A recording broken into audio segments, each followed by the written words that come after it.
DC here. Hi guys and gals. Well, hope you're well. Today is Sunday, and let me see now. It's 6:45. It's 21 degrees, and it's the end of the day, and I am going to take a drink. Not a big one, but a drink. Something I got in Canada once called Lot 40. And if you're wondering if I took a lot, as you can see, no. I did not take a lot. A lot. Yeah, Lot 40, but I did not take a lot. So, we're not going to make a whiskey vlog. I'm just going to have whiskey while vlogging. So this is a rye whiskey, 43%. It's quite nice actually. So here we are, closing that, putting that over there. And we're going to chat about. Well, it is nice. The painting's almost over of the house, the work on the house, and it's almost over and it isn't. In the sense is that they've still got, little things that touch up. So there's at least another week of them being around. And since they got some other work, not them, but another company is going to do some work on, well, one or two boards or something, I was going to say beams on the frame, vlogger's itch, that they have to probably change. We still have to organize with the scaffolding people a little bit, but anyway, negotiations a little bit. But the paint people, they should be finished this week. It is a big job, when you take off the vines and everything and clean up the house. It looks good though. Yeah. So, yeah, spent most of the weekend, yesterday and part of today, with my son, daughter-in-law, and the grandkids, and busy. Yeah, so now it's Sunday. I'd like to have an extra day actually, just take off and do things. We had horrible weather yesterday. It's been raining we've been having, there has been no summer, and I literally mean it. It has not been. It's been raining all the time. It's been cold. Oh, here comes the sun all of a sudden. It's been cold. And in July when you got those long evenings, and over here a long evening is like until 10 in the evening. Well, with the rain and the gray weather, like the gray skies, basically we lost out on the month of July. And most of August up to now, even though we're only in the first part. Yeah. Corn. Like I said, I'm not making a whiskey vlog. Yeah, so I guess I can see the sun is kind of getting in the way, isn't it? Yeah.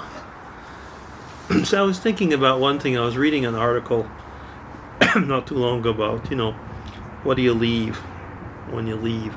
Have you noticed that I'm on that topic a lot lately? I guess it must be because I'm coming up to retirement. And we've had, well, it's still a good year. Hey, something's in the sky. That's a helicopter going to the hospital. Yeah, and so we've been recruiting for a certain position. And I was in part of the recruiters, so with the interviewing and all that. And without getting into all the details, but it's interesting to see, we had an older guy and a younger guy. And normally I'd have kind of maybe I'd have gone for the older guy, what I think is experience, needs a job, stuff like that. And then you go over and you see oh my goodness, no wonder this guy is looking for a job. He's so complicated and so on. And this, you're thinking how many days would he be working for us before we'd already be having problems, and so on. And the younger guy came very competent, knew what he wanted, well organized, and so on. So, it's hard to say, isn't it? Well, maybe it wasn't actually hard to say. But, I think about myself, there was a period in my life where I was around that same situation as this guy, and I thought yeah, but I really exactly was not as complicated as this guy. You felt like everything he started, it didn't take very long, he was having problems with people, albeit he was ultra competent. Anyway, that's all I'm going to say on that stuff, because of course you can't get into details all that much, nevertheless. And like I say, both of them were very good candidates in a way. Yeah. So I was mentioning before, like, what do you leave? And I was thinking, like, okay, I was playing around with the kids, and like when they say Grandpa, and they come over and they want to play with me, and it's nice. And I keep thinking, like, okay, they're still young. Maybe if I conked out today, would they remember me? And I think I take so many pictures, they would probably live through the proxy of pictures. Today, the youngest one, so Matthew, he was, this afternoon we were able to go outside, and there's a darn cat in the neighborhood who's decided to poop on their grounds. And of course, Matthew just seemed to be a poop magnet. He would find the poop and grab onto it. So we'd have to clean him and so on. And you don't want that. You just don't want that for many reasons. Of course, the hygienic reasons, and of course, all the whole hassles, of having to clean him up every time. Oh goodness, kids. But then he looks at you and he makes his little smile, and you just melt away, don't you? Yeah. Remember not too long ago, let's check the time. Am I out? Oh goodness, I'm already up to 7 minutes. I was thinking again, the last time we were talking about kids, and I talking about family and different members of our family. And on the French side, and that'll be something for another vlog, but my grandmother, so my great-grandmother, had 16 living children. And from what my grandmother said to me, it was like 23 children, and 16 survived. There was a few twins in that, maybe one or two sets of twins. And I thought, like my grandmother was telling me at the time, she, up to being an adult woman more or less, she had never known her grandmother to be anything else but pregnant. And that was part of a whole, believe it or not, a whole strategy, almost a mixture between the church, the Catholic Church, and the government in Quebec, a political strategy to take over the province. Really? Yeah, actually. It was called, it was La Revanche des Berceaux. So the revenge of the beds, of the baby beds, the cots.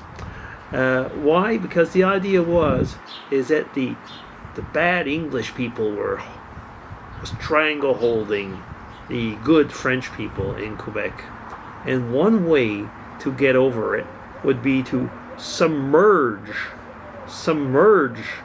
the province with births, and by then eventually there'd be more people and we could take over.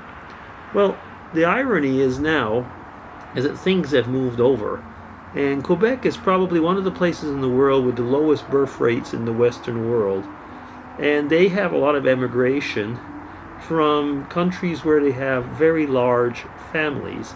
And it's really interesting sometimes to hear the discussion like, we gotta be careful, they're gonna take over.